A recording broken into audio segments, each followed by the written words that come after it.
as they show up on the call. We'll do quick introductions. Elizabeth Medina, facilitator for Ottumwa, Perry, Marshalltown, Columbus Junction, and Clinton. Hi, Carmen, GEAR Up coordinator. Nathan, GEAR Up Iowa facilitator for Des Moines and Denison. Gracie, GEAR Up facilitator for Cedar Rapids and Davenport. Liz Yadoff, I manage the Future Ready Iowa Texting program. Cool. Yeah. So we pushed this this fall and also this spring and last year, a lot of our efforts were into FAFSA. So this is just going to kind of talk about what next, because afterwards, yes, we know that students talk about FAFSA. We know that that's the big push, but there's also a lot of small logistics that can kind of fall through the cracks that a lot of students either forget, even adults that they forget and are like, oh man, I had to do that. So this is just kind of a compilation of several steps that students can do. So then that way they make sure that they have all their I's and T's crossed.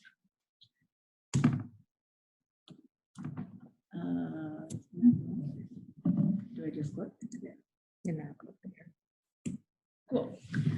So the first thing that I want to talk about is self-advocacy. One of my biggest things is just anecdotally from my previous role was making sure that the student knows how to advocate for themselves, learning how to find those resources. It can be intimidating to go up to an advisor. It can be intimidating going up to someone that they don't know, especially if they're going from a small school to a big campus. There's some small tips that you can help the student. I know that there's only a few months left, but just kind of getting them into the habit of telling you exactly what it is that they are wanting. So if they're wanting information on a scholarship and they say, hey coach, can I get that stuff on that scholarship? You can go ahead and kind of redirect them and say, okay, what particular scholarship are you talking about? Make sure that they're more specific. So self-advocacy is the ability to speak on the behalf of yourself and just getting your needs and met want. So here are some helpful tips. It's a good idea to discuss the strengths and weakness of the students. You can always tell a student, hey, I understand that you're shy, but for the long run, this will help you if you ask this teacher for this or that. Just start those kind of small steps.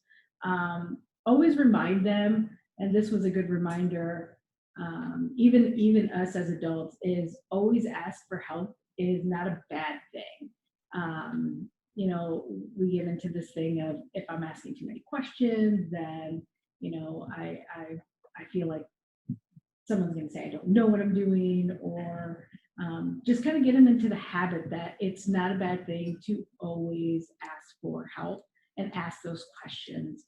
And also any accommodations that they might have, letting your students know, hey, if you are sick, use your email and email your instructors and say, hey, I won't be in class. What do I have to do to make up for the time that I missed and things like that? Just kind of letting them know and those tips to kind of help them to self-advocate for themselves.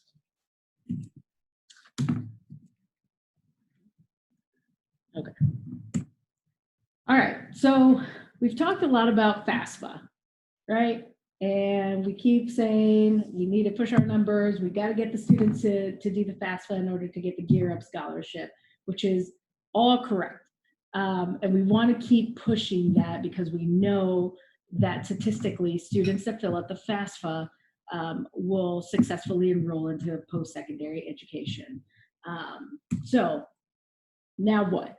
So we've done the FAFSA, we've done all the things, we've sent in, information, We have the FSA ID. So what's next? And I like to put a little humor in there. So if you guys don't know, that's from the New Girl. Yeah, New Yeah. Girl. Yeah.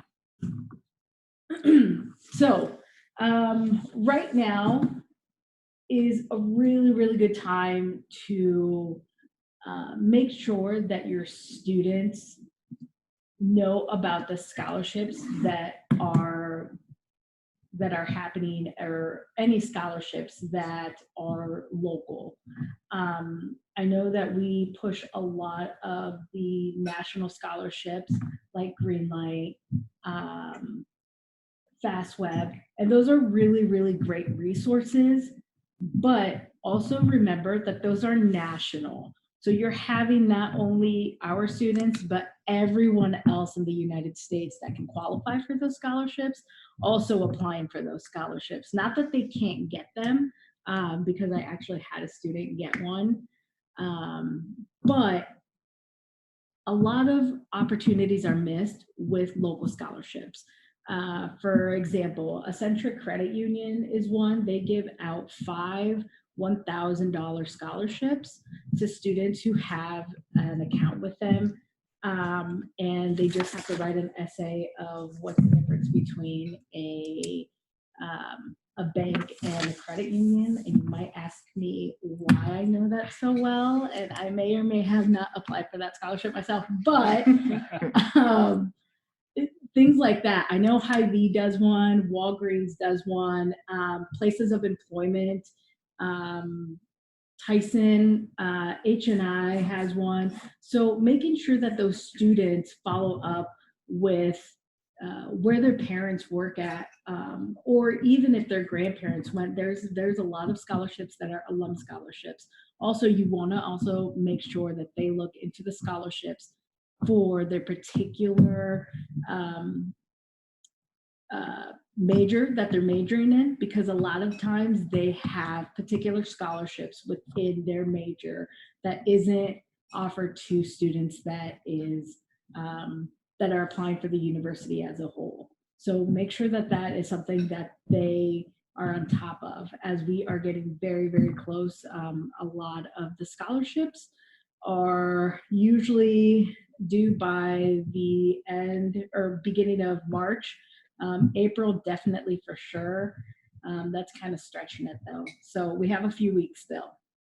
Reference letters. These, again, making sure that students have them. Most of them will require 3. Some of them only have 1. So it's always good to have at least 4.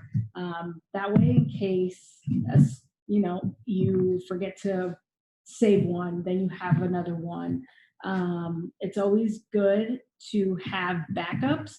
I can't tell you personally how many times I've had reference letters and people that I've asked to be my reference for a scholarship, and I would be persistent and say, hey, do you have my letter? Do you have my letter? Do you have my letter? And at the end of it, they dropped the ball. And so I could not apply for that scholarship. So the more references that they have, the better. And I understand that maybe 3 might be hard to get, but even if they have an extra one or 2 more, that really helps in the long run, because it can happen where they get into kind of that pinch where someone forgets. Also, thank you letters, very, very huge. Students, also, this kind of goes back to the self-advocacy, telling those students to say thank you to those instructors, coaches, bosses, letting them know that, hey, I really appreciate the fact that you helped me with this reference letter, that this helps me a step closer, puts me a step closer towards that scholarship.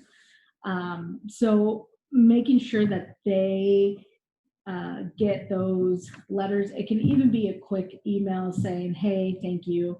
So I would definitely encourage your students to do that. Also, a helpful tip, just anecdotally, if they are getting a scholarship through a certain foundation, even if it is you know, let's say, for example, Wells Fargo or Hy-Vee, make sure that they send them to. I know that a lot of big companies like that want to know who they're helping. They want to see that they've impacted these students' lives, and they want to know that their scholarship dollars have gone to students who qualify for those scholarships and that need them.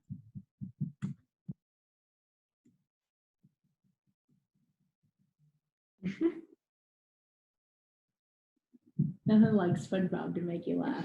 So trying to pay for college, I have $3.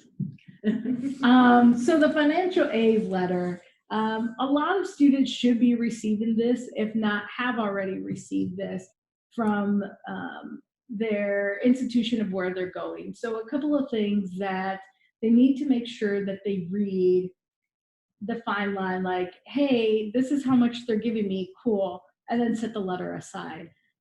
They need to make sure that if there is an acceptance fee, that they need to pay that. There's also a deadline with acceptance fees. Housing deposits. This is really critical as a lot of students, especially at the Regent universities, you'll need to have that housing deposit to make sure that the student has a place to live. And there's also deposits where you can do for parking, that if they want to take their car, they can. A lot of them, they have to have some sort of parking ticket, so they'll have to have a deposit for that. Work study. One of the things that I've noticed a lot as I was helping students with their FAFSA is when we would come up to that question of work study, students would look at me and be like, well, what's that? I don't know what that is. Or they would kind of, after I would explain it, they would need time to process it and say, well, I'm not really sure what that means, so I'm just going to say no. Take the time that a student, when they come ask you, hey, can you help me with my financial aid letter? Or even right now, make sure that they know what work study is and how it works. Because a lot of the times it can benefit the student. And, you know, this is something that is a really good opportunity, especially for those students who want to have kind of that extra monies and they're trying to find a job, particularly if they want to stay on campus. This kind of helps them also. Again, that goes back to that self-advocacy, because they get to kind of start working their ways into their networks of their work peers and stuff like that. Also, loan reviews and sign-offs, making sure that they know, you know, what the difference is between Pell, what the difference is between, hey, I need to pay this, so I'm going to get a loan, making sure that they know what the difference are. That's a huge part of making sure that if they don't want to go in debt, that they understand what it is that they're signing, that they understand that, hey, I just can't breeze through this. I have to read everything carefully and then sign off of it. Any out-of-pocket expenses, if the student, for whatever reason, still has to pay out of pocket, whether that's books or a new laptop, how are they going to do that? Making sure that maybe they come up with a budget, you know, starting those things now up until July or August. All of that information is going to help them, and it's going to put them in a better place than if they all of a sudden forget and they're scrambling trying to find monies for X, Y, and Z. So important documents. Oh, yep. Sorry, you had mentioned that a lot of students should have already received their financial aid award letter, and I've had quite a few students in the past couple of days say, well, I haven't received anything yet. So like, how much longer do you think they should wait before they reach out to the institution and say, can you provide me with a financial aid award letter? when did they do their FAFSA? Did they do it recently? Did they do it like right away? Like I had a student in my office this morning. She, I believe, did her FAFSA right away, and she Okay. still hasn't received anything. I would definitely tell her to reach out to her financial aid. Okay. For her to her institution, especially those students that have already done it. Once the FAFSA opened in October, and you know that they did it right away, and they still haven't received anything, I would go ahead and have them reach out to their institution of where they're going. Okay, thank you. Yep. All right, some important documents that students need for next month, and also send out to their oh, cool. To send out to their institutions. You know, their high school transcripts. This is important because it might be that, yeah, they said that they wanted to go to Iowa State in the fall, something happened, and now they're going to DMAC. Well, they need to know, and they need to make sure that they're not going to get the transcripts from Iowa State sent to DMAC. They need to come straight from the high school sent over to DMAC, because we know that things like that can happen. Making sure that they send in anything if they're taking AP courses, any of those scores, concurrent results, concurrent enrollment, if they're taking any college credit courses, they want to make sure that they are getting that credit and that they are transferring over to their institution. If they're doing an ALEX exam, that is, you know, your community colleges, a lot of them use them, Kirkwood, DMAC, EICC, you know, those can be taken at any time. If a student wants to enroll, and let's say it is August 1st, they still haven't done any of that, they can still do their FAFSA. This is only, this is only for community colleges, that I would say that it would be okay to do the ALEX exam, but just make sure that they have their FAFSA done. Otherwise, that might hinder them. Sending their ACT scores and their SAT scores. Oh, yeah. Sorry, this is Christina. I was just going to add from personal experience, if you have any ELL students that are really struggling, they're not really strong in English, don't assume that they're going to pass the ALEX exam. So you might want to get them in there early to get that experience and have an opportunity to retake it, because some of the colleges will not let them in if they do not pass that, just a bare minimum. So that's something to prepare for. And then the other point related to the loans, if a student gets an award letter, remind them they're not required to take out the full loan amount. Mm-hmm. Oftentimes, especially for low-income students, it's just packaged and they assume they just have to accept it. Mm-hmm. And they need to look at what they really need, and someone has to kind of sit with them and talk about the cost of attendance and how much colleges each represent it differently. And so some colleges may be throwing in some additional assumptions of what expenses they might have. And then the student thinks, well, I'm just going to be able to get a check for that. And they may not need to do that. So having that conversation with them and letting them know that they do not need to accept the total amount if they do not want to. Can I interrupt for just 1 second too, real quick? Yeah. This is Erin, and I was just going to say that I was just in the meeting with you and I a few minutes ago, and they do require all students to take the ALEX, whether or not they've taken it in high school. And I may have missed what you said, Elizabeth, so I apologize if I'm saying the same thing, but they will ask students to take it, and they offer it for free on through their admissions and orientation stuff right away. And this is you, where was that? UNI. UNI, okay, okay. So after high school, I know you're eager, like, yeah, I'm gonna go to college, or I'm done with high school. But here's some things that you wanna make sure that your student knows. Orientation dates. Orientation start time is super important.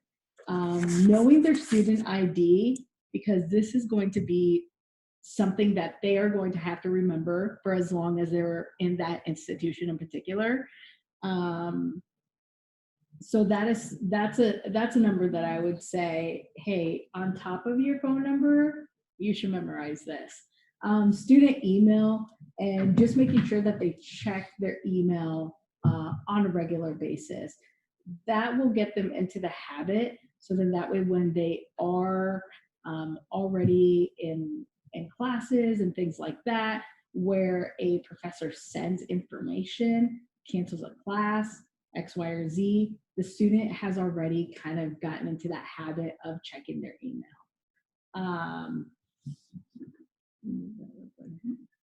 College campus contact information. So as they're transitioning, making sure that they have who they're talking to. So it's very possible that they have maybe talked to admissions coordinator, and they talked to 3 or 4.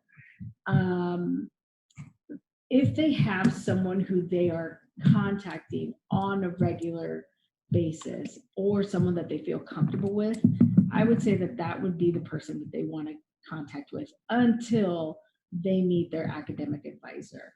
Then that's the person that they want to start going to after that. Making sure that they have their phone number, making sure that they have their email. That is the best way that a student can get in contact with their instructors and whoever they need to talk to, even if it's someone from financial aid too. All right, so if for whatever reason you did not take any notes, or you're like, how am I supposed to remember all this? We put together this checklist. Everything that I have just discussed with you is on this checklist. At the end of this, I'm going to go ahead and send this out to everyone. You guys can print it off. You guys can hand them out. You know, it's a great resource, and it's also a great reminder for students to make sure that they have everything they need, because one small thing that they can forget, it can cause a meltdown, a freak out. So just making sure that they have all the things that they need to take that next step. Any questions before I hand it off to Nate? No questions on the chat. No questions on the chat. Okay. All right. All right, so I'm going to talk a little bit about what's going to happen to our students as we progress. So this is hypothetical. Whoops, that's okay. So this is hypothetical. This is taking the best data, the best knowledge that we have to kind of create a pipeline of what's going to happen, what's happened to our GEAR Up students. And so this will then kind of provide a framework for why some of these resources and why the texting program, I think, are going to be super impactful for our students. At the beginning of this year, we had about 6,079 GEAR Up seniors at our schools. Based off our senior survey that we did in the fall, 87% of our students who took the survey said they plan on going to some form of post-secondary education, which would be about 5,288 GEAR Up students. So this was as of last week. This is up to 43.3% of GEAR Up seniors. But as of last week, 42.6% of our GEAR Up seniors have completed a FAFSA, just a little over 2,500. Our goal is to hit 64%, which would be just a little under 4,000 students. Based off some of the tracking that we've done with FAFSA completion, 90% of the students in the state of Iowa who complete a FAFSA generally successfully enroll into college, which of those hypothetical 4,000 seniors GEAR Up seniors that'll complete a FAFSA, 3,500 of them will successfully enroll. So that's just over 2/3, or right around 2/3 of our seniors who intend to go that'll actually successfully enroll. Reason why we share this, it's not too late. We still have a lot of time to assist our GEAR Up seniors. So what you're seeing on here, we have about 13% of our students, according to the survey, who said, I'm not interested in going on to post-secondary education. Just under 60% of our students, 3,500, we anticipate will show up on a college campus if we keep this pace. That means that we're going to have just under 400 students who are going to meet summer melt definition. Summer melt is students who have put down like a deposit, an acceptance fee deposit to go to a college campus and just don't show up. And so we'll talk about strategies for ways that we can help engage those students to make sure that doesn't happen. There's also about 1,400 students who say they're going to go that don't complete a FAFSA. And the FAFSA seems to be one of the biggest barriers, as we know, especially for our first-gen low-income students, in terms of their decisions for going on to post-secondary education. So when we're looking at the 400 students who are going to meet the summer melt definition, as a reminder, these are the students who completed a FAFSA, who've probably put down a acceptance fee to their college that don't show up.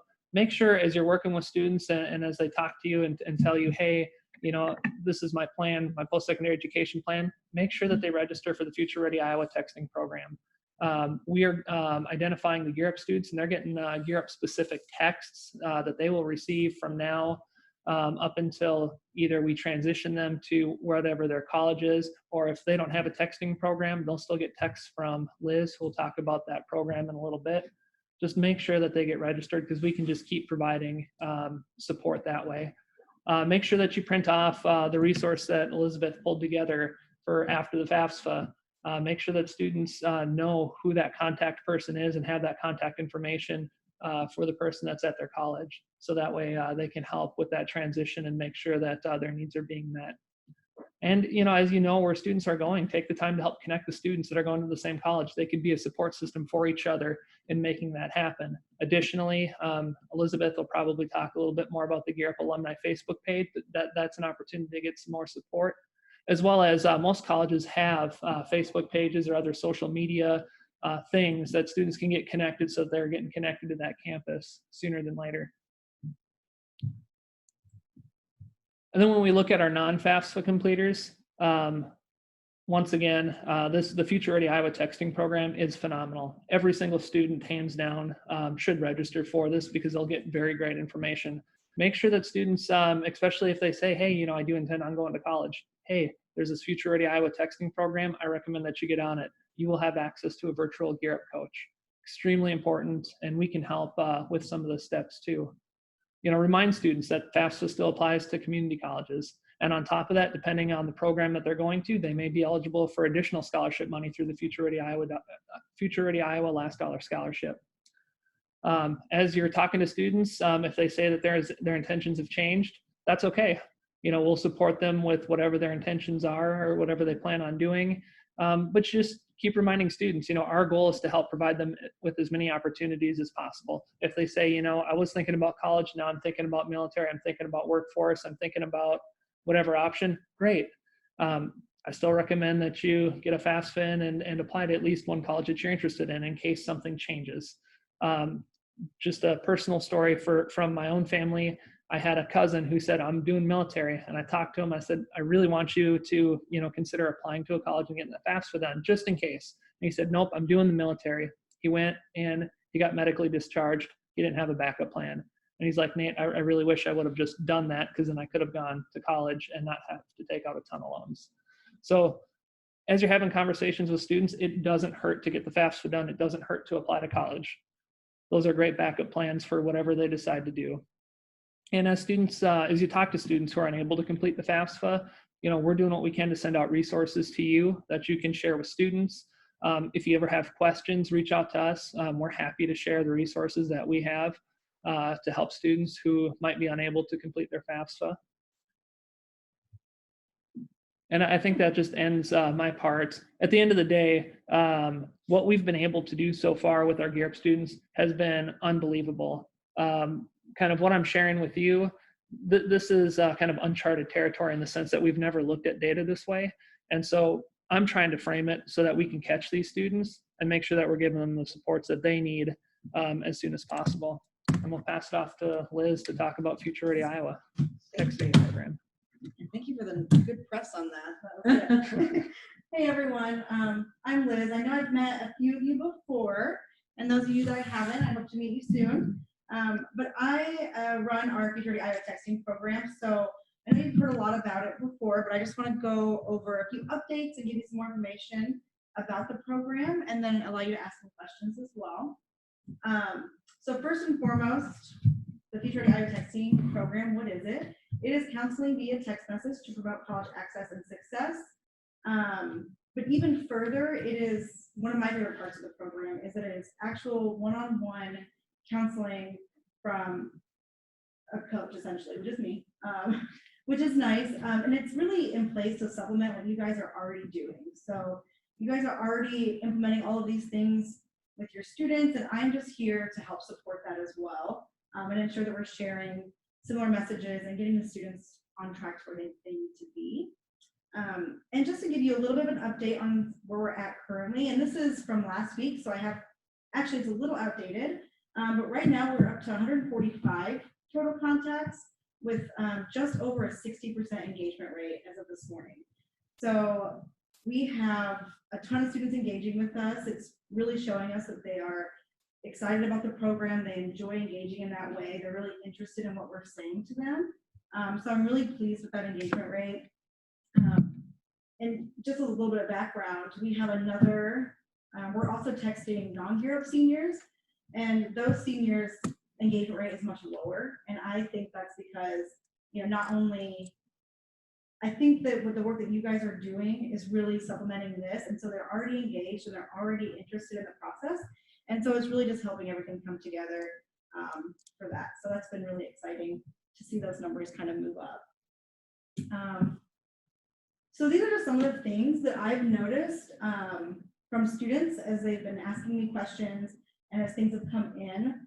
Some of the challenges that they're currently facing, they're needing help with FAFSA verification, really time, finding the time to do anything has been a challenge. I know the students are super busy. A lot of them might be in sports, they might have part-time jobs or full-time jobs. They might need additional support from their parents don't have the time. So there are a lot of those barriers in terms of time sensitive issues like the applications and the FAFSA. So that's one thing that's come up. In addition, and I think we all know this and we've all talked about it, is just finding scholarships. These students really are interested in asking and reaching out for help to find scholarships that they can apply for.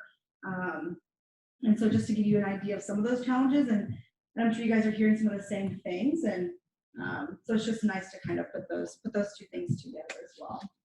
So some of the takeaways for me, students are extremely comfortable talking to strangers over text message, which is what we hoped for. I mean, I'd like to say I was surprised, but we obviously wanted students to interact with us that way.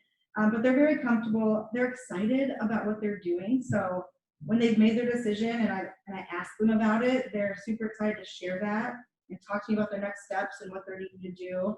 And they've also expressed appreciation for just having an additional support system and someone there that can help them a little bit more on their time, which is really helpful. So I think all in all, it's been super successful.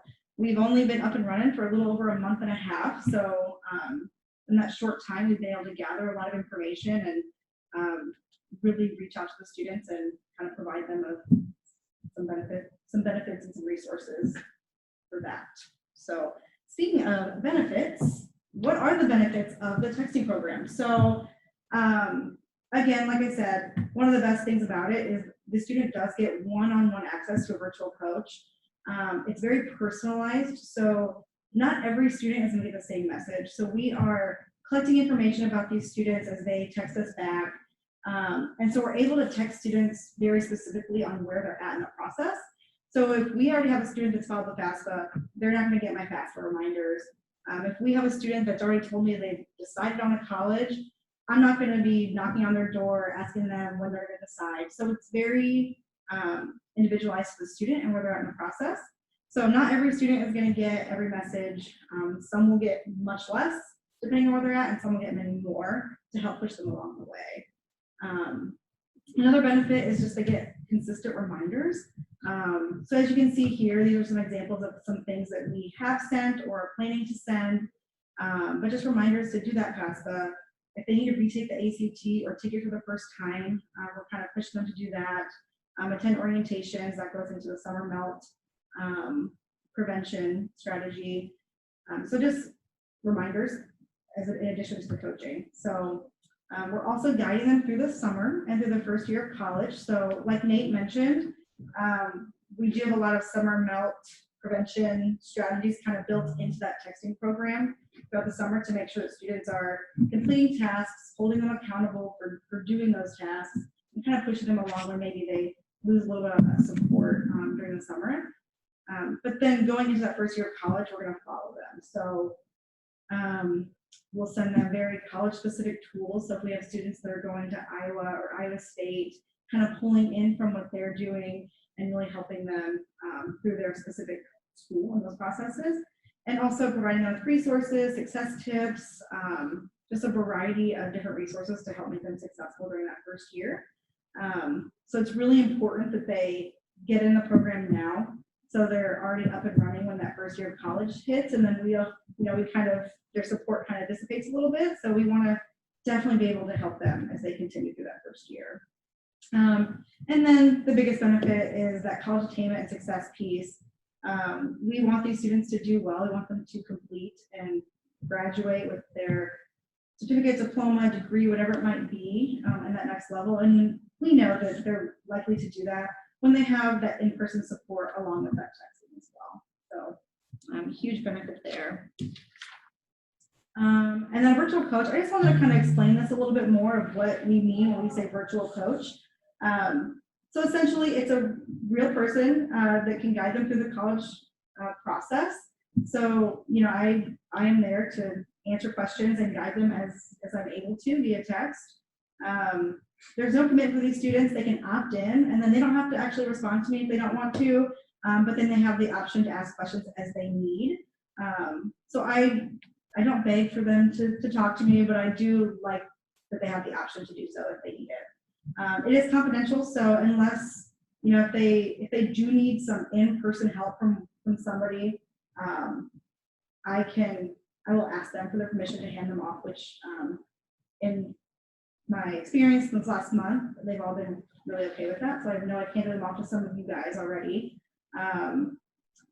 So we can also offer advice and resources, which we've kind of already touched on. And this just kind of goes through some of the things that we can help them through on that coaching model. So I won't get too far into that, but essentially I'm just a coach here to help guide them. I just have no face. So it's all via text. But I think in my experience, they really enjoyed that piece. So I'm just going to go over quickly. I'm just going to show you some of the messages that I've already sent or I'm planning on sending. I'm going to forewarn you guys, the format is not great, but at least give you an idea. So these are some messages that we've sent or planning on sending in regards to the FAFSA. I hope you can read that. I barely can. So we're offering verification help, which has been beneficial. We're offering just FAFSA help in general. So if they haven't completed their FAFSA, we're kind of nudging them to do that. And then this one is in regards to an error that they have that has come back on their FAFSA. So they're missing a signature. So we're kind of reminding them that they need to get that signature in order to officially complete that FAFSA. These are some messages around the college help piece. And if I'm moving too quickly, feel free to pop in and yell at me. But so this is just kind of a very general message, just to really open the conversation up and kind of lead them into more questions, so we can see if there's additional help that needs to be had. But simply just asking if they've applied to colleges and then recording their responses and walking them through that process. This message went out a few weeks ago, and I got a lot of great responses and a lot of good questions from students that were maybe struggling in that part of the process or just need a little additional assistance. So that was a really good one. This one has not gone out yet, but just in regards to that making sure they're enrolling and sending out the correct information to the college of their choice. And then finally, just a check-in to see if they've done some of their kind of that after or before the enrollment paperwork, like a housing contract and things like that. So again, these have not gone out yet. These last two, these are just kind of planned. The next thing I want to show you guys too is some real conversations that I've had with students, because I think that's kind of fun. But I've blocked out their names so you can't see it for that confidentiality piece. So this is, I don't want to read it to you, but you can kind of get the gist of it. But this is a message from a student. After I sent my introduction to them, they responded that they were excited to have some help. And then this is another question I received about a question for DMAT. And then they just had wondered if they needed to take it. Oh, and this little girl, she was so sweet. She's obviously very excited about her college choice, and the messages came in a little out of order, but essentially she was really excited to tell me all about her choice and kind of like moving on to the next step, which it was really refreshing to see some of those positive ones as well for that. And I think I have one more, and this is also from a student just asking questions, or I think we ended up having a follow-up conversation. But she wants to be a demo assistant. She just had a baby, so she, we kind of talked through that process and what she can, how she can still make that dream a reality. So that's been a really nice one as well. So we are definitely, I feel like, helping our students through this process and supplementing what you guys are already doing as well, and just adding an additional piece, an additional person that they can reach out to for assistance. So. And if I can jump in, You may. me and Liz have already worked on a couple students' conversations because they had questions about the FAFSA or something else, and it didn't even occur to them that they could go to their GEAR Up coach. Yep.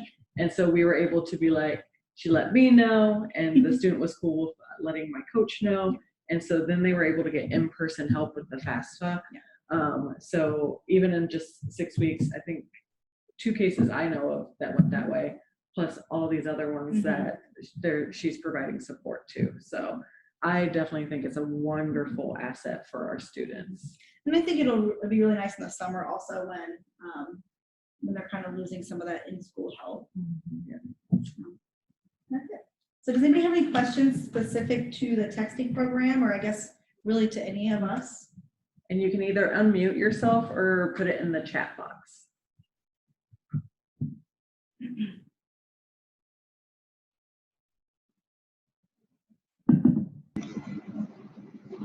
It's not a question, but I was just going to say, Gracie, thank you again for the scholarships and sending those. That's a huge, huge, huge help. Happy to do it. The next batch should come by the end of the week.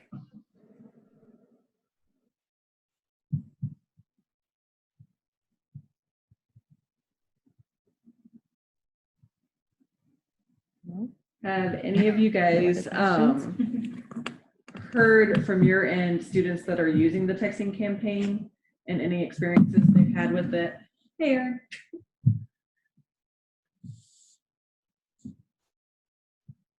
Also, this is a quick reminder. YLS nominations are due March 6th. Again, that is March 6th.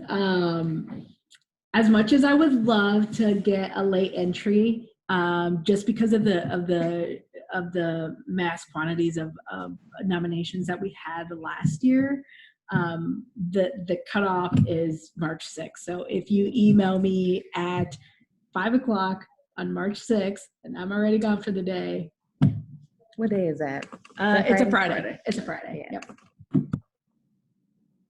Relating to Liz's work with the Future Ready Iowa texting, we have a student that's receiving a $1,000 scholarship, different campaign that we're doing with texting, and it's a good example of something we can anticipate with the GEAR Up students. It happened with 1.0. A lot of students get in for a semester or a year, and then they want to transfer, or something happens with their program. And in this case, there was a program that was closed at one of the community colleges. Students struggling to figure out a way to complete, and they're kind of hitting dead ends at every end. And so it was an opportunity for us to leverage our other scholarships and grants team. They have a good relationship with the colleges, working with the financial aid office and academic affairs to kind of figure out what are the supports available for the student, how do we make sure that they can navigate this process, and having the student have a place to go. So that is our main goal here, is not just to provide this stuff ourselves. Liz is not trying to replace you or replace anybody else, but provide them with a place that, what do I do when I run into this situation? Our office fields complaints for colleges as well when they have issues with program shutdowns or improper practices, et cetera. And so we can help make sure they get connected to filing a complaint. There's just a lot of things that are out there, and it's overwhelming for anybody. And we just want to make sure that the students are connected. And so our biggest opportunity is through all of you, because once they graduate, they're just out there, and it's going to be very hard to get anybody pulled in. We can try to do that through the GEAR Up Scholarship, but since it's the FAFSA, we can't add any questions. We can't get them to opt in through that. So you guys are the best resource for those students to get connected in, and particularly if they're going to a non-partner college, because they're really on their own. Elizabeth's going to be working really hard with those colleges to try to connect with students, but they're not going to have the kind of supports that the partner colleges are going to have. They may have resources, but they may not know how to navigate them. So we are working directly with those colleges to make sure that if they have a question about where this is at or where they can go at a campus to get assistance with something, we can help get them there, so that it's not just on the student's responsibility to figure everything out. Elizabeth, I had a question about the YLS. Would it be possible to get prompts you plan to use for the essay? Because I have had lots of student interest, and so I was going to write an essay for me, and that's what I was going to use to kind of narrow it down to 2 students to send on to you. But if I could utilize the same prompt, then I think that would be even better. Yeah, I can send you, I will send you a question. I'm looking at doing 3 to 4 questions, but I can send you one of the questions. So then that way, if that's something that they can kind of work off of. Sounds good. Would that? Yep.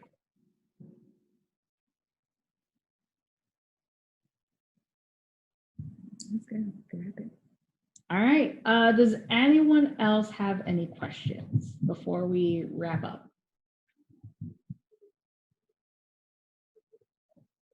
All right. Thank you again for joining us.